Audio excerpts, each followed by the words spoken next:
जय जय रघुवीर समर्थ. श्री गणेश, शारदा आणि जगदीश स्वरूप सर्व श्रोत्यांना मीरा इनामदारचा नमस्कार. आदरणीय संध्याताई कोल्हटकर लिखित गीतांजली प्रकाशनद्वारा प्रकाशित समर्थ करुणाष्टके या समर्थ रामदासांच्या करुणाष्टकावरील ग्रंथाच्या अभिवाचनाचा हा 14वा भाग. अभिमान या 11व्या करुणाष्टकाबद्दल म्हणजेच बरा देह माझा बरा गुण माझा याबद्दलचं विवेचन आज आपण ऐकणार आहोत. अभिमान. बरा देह माझा बरा गुण माझा, बरा वेश हो नेटका साज माझा, बरा काळ माझा बरा योग माझा, बरा पाहता सर्व संसार माझा, बरी चिपडे मेकडे सर्व माझी, खते खांडके ते बरी भव्य माझी, पित्ते फेपसे चारटे सर्व माझी, बरी अंतडी कातडी मंद माझी, बरा धर्म माझा बरा मूत्र माझा, बरा पू बरा वाहतो कान माझा, बरा वोक माझा बरा नर्क माझा, बरा खोकला दाट सेंबूड माझा, बरी युक्ती माझी बरी बुद्धी माझी, बरी वासना पाहता स्थिती माझी, बरी दृष्टी माझी बरी पुष्टी माझी, बरी कांती माझी बरी शांती माझी, बरे हात माझे बरे पाय माझे, बरे दात माझे बरे कान माझे, बरे चक्षु माझे बरे ओठ माझे, बरे शब्द माझे बरे गुण माझे, बरे कुळ माझे बरे गीत माझे, बरे ग्राम माझे बरे गृह माझे, बरे सेत माझे बरे वित्त माझे, बरे पाहता चांगले सर्व माझे, बरे ते बरे दुसरे आढळेना, बरे ते बरे विवरेही कळेना, बरे एकते पाहता ब्रह्म आहे, तया तुळिता तुळणाही नसाहे, वृथा साभिमानेची देहाभिमाने, वृथा थान मानेची दुराभिमाने, मी मोठा मी मोठा मी मोठा मी मोठाची हा व्यर्थ ताठा, विचारे विणे सर्व खोटाची खोटा, म्हणे दास उदास आहे कळेना, चळेना ढळेना कदा कळेना, तया विण का सीण वाया करिता, धरेना कदा तेची का हो धरिता. श्रीराम. बरा देह माझा बरा गुण माझा. गर्व हे करुणास्तोत्र लिहिल्यानंतर पुन्हा श्री समर्थ अभिमान हे करुणास्तोत्र का लिहितात असं उगीचच मनात आलं. त्याचं उत्तर शोधू लागले तेव्हा लक्षात आलं की श्री समर्थांनी 21 समासी दासबोध लिहिला. त्या मी पण निरूपण या समासात शिष्यांनी आपला अहंकार गर्व सोडावा असा उपदेश केला होता. तो उपदेश लक्षात ठेवून शिष्यांनी आचरणात आणलेला नाही हे श्री समर्थांनी पाहिलं. सद्गुरू शिष्यांना नेहमीच वाईट वृत्तीतून बाहेर काढतात. शिष्याला अहंकारातून सोडवण्यासाठी 21 समासी दासबोधानंतर समर्थांनी आत्मारामाची रचना केली. तसंच करुणाष्टकांमध्ये आमच्यासारख्या सामान्य जनांना एकदा सांगून समजत नाही म्हणून वेगवेगळ्या पद्धतीने सतत सांगून मनावर बिंबवावं लागतं, म्हणून कदाचित गर्व अभिमान देहावस्था शहाणे अशी करुणास्तोत्र वेगवेगळ्या वेळी लिहिली असावीत. असो, मी पण हळूहळू अनुभवांती कमी होतं पण पूर्ण जात नाही. मी पण शस्त्रे तुटेना, मी पण फोडिता फुटेना, मी पण सोडिता सुटेना, काही केल्या श्रीराम. 7-7-45. पण मुमुक्षुत्व येऊन किमान ते मी पण कसं कमी करता येईल याची जाणीव निर्माण होते. गर्व हा मनाचा असतो, तो विवेकाने दूर करता येतो हे सांगितल्यानंतर श्री समर्थ साधनेचा दुसरा अडसर अभिमान या करुणाष्टकामध्ये सांगतात. यात जरी 9 कडवी असली तरी त्यात पहिल्या 6 कडव्यांमध्ये आपल्या शरीराचं कौतुक आपण कसं करतो याचं वर्णन समर्थ करतात. गर्व हा मनाचा असतो, तर अभिमान हा देहाचा असतो.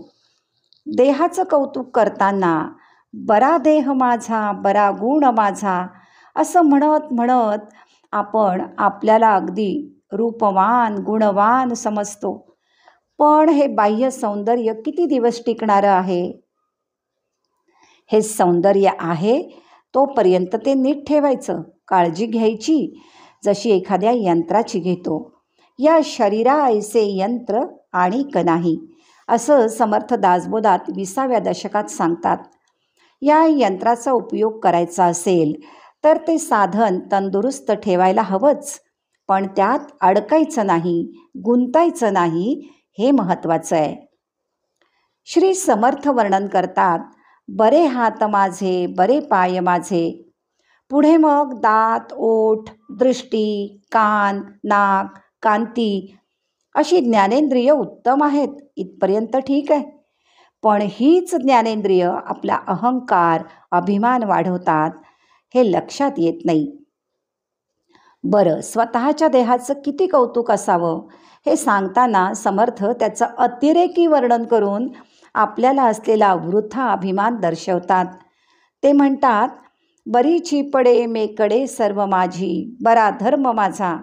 संपूर्ण करुणाष्टक पाहता बरा धर्म हे बहुधा श्री समर्थांनी शरीर धर्म या अर्थाने घेतलेले असावेत. पण पुढे बरा मूत्र माझा, बरा पू बरा वाहतो कान माझा असंही वर्णन करतात. कारण आपल्याला कितीतरी क्षुल्लक गोष्टींचा अभिमान असतो. त्याचा अतिरेक झाला की आपण खालच्या पातळीवर उतरतो, हे त्यांना यातून सुचवायचं असावं. आपण नोकरी करतो तेव्हा आपल्याला मान असतो. सर्वजण माना तुकवून आपली आज्ञा पाळत असतात, पण तो मान आपला नसतो, त्या खुर्चीचा असतो. हे आपल्याला समजतच नाही आणि निवृत्तीनंतरही तोच मान मिळेल अशी अपेक्षा करतो. माझी प्रतिष्ठा, माझं स्थान हे त्या खुर्चीचं आणि त्यावर बसणाऱ्या देहाचं असतं. निवृत्तीनंतर ते मिळावं अशी अपेक्षा केली की अपेक्षाभंगाचं दुःख येतं. ही निवृत्ती आधीपासून आपल्या मनात असावी लागते, म्हणजे नंतर त्रास होत नाही. व्यवहारात, नोकरीधंद्यातून आपण एकदाच निवृत्त होतो, पण संसारात वृत्ती निवृत्त करणं हे रोजचं काम आहे. तसंच ते परमार्थात प्रत्येक क्षणाला करावं लागतं, असं समर्थ या करुणाष्टकाद्वारे आपल्याला सांगत असावेत. आपलं बाहेरचं शरीर आहे त्याला आपण गोंजारतो, पण आतल्या शरीराची आपल्याला जाणीव नसते. नरकाचे कोठार भरले, आत बाहेरी लिडीबिडिले, मूत्र पोतडे जमले दुर्गंधीचे. 3:1:18. हळूहळू विवेक विचाराने हे लक्षात येतं. मी मोठा, मी मोठा, चिहा व्यर्थ ताठा, विचारे विणे सर्व खोटाची खोटा. हे सर्व फार दिवस टिकणारं नाही. विचार आणि विवेक याची सांगड घालून हे लक्षात घेतलं पाहिजे की चळेना ढळेना कदा कळेना. जसं शाश्वत तत्व सत्य आहे तसं आपण शाश्वत नाही, आणि जो देह ज्याचा आपण वृथा अभिमान धरतो तोही शाश्वत नाही. मग उदास वाटायला लागतं. पण विचार केला असता या देहाचा साधन म्हणून उपयोग करता आला पाहिजे. देह परलोकीचे तारू असं लक्षात घेऊन त्याला तंदुरुस्त ठेवून त्याचा उपयोग करणं श्रेयस आहे. देहाचं वैराग्य प्राप्त करून, मनाचा गर्व नष्ट करून हे देह साधन योग्य तऱ्हेने साधनेने अंतिम ध्येयाचा शोध घेण्यासाठी वापरायचे आहेत.